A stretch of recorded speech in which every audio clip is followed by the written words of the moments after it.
Hi again, everyone. Yakety Thak here. Salam. This is part two of the current languages that I'm studying. And in here, you can see I just started with Portuguese. I don't have their national anthem, or if you're happy and you know it, written down. But I also decided to do some Farsi because I think it's a beautiful sounding language. If you know it as Persian, then you'd fully understand that it's an ancient form of communication. And I really tried to take my time. This is the first time I had ever attempted to write down any of these symbols. And it's very difficult when some languages have very similar looking things with just maybe this little dot, okay? And you got to retell yourself over and over to take your time and make it legible. Because if you start out wrong, you will be wrong. And if you study wrong, you'll never get right. It becomes extremely difficult to break the muscle memory, especially in a language study journey when you're doing multiple concurrently or at the same time.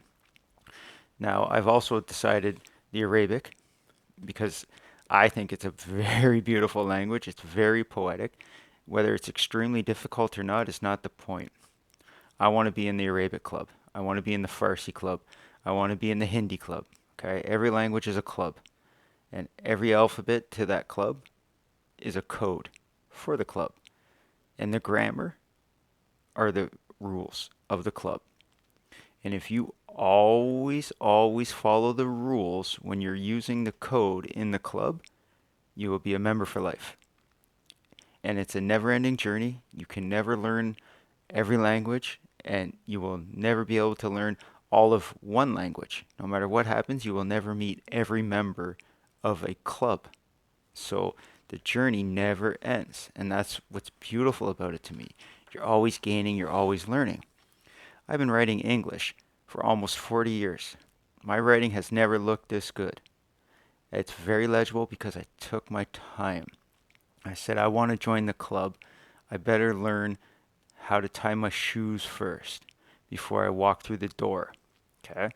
So eventually, I will use the Arabic characters beside this. But again, you can see how beautiful it looks because I took my time on purpose to make sure it looked this legible. Okay? Now, I've also tried my hand at Russian and Polish, and I just briefly started. And you can see that I have a slight difficulty with the D sounding character here in the Russian. It's a little larger than the rest of their alphabet. Okay? But that's just the first time I've ever written the Russian alphabet. Okay? First time I ever written or wrote the numbers in Russian. Now, you can see here, here's the Polish. Okay? And I didn't really take my time. And you can see the difference. There's a little bit of sloppiness to the penmanship. But I understand these characters. This is just for me. This handwriting, I'm the only one who's going to see this. So it's okay that it looks a little messy for me.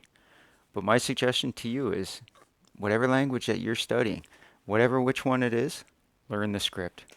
Learn to write in the script. Follow along on YouTube, whatever song or method you're listening to. And if you're finding it difficult, lower the speed. Lower the speed on YouTube down to 0.25 and then 0.50. And you'll see after you've recorded yourself and you upload it and you play it back, the improvements are quick. This is Yakety Thak. Language is free knowledge. Keep talking.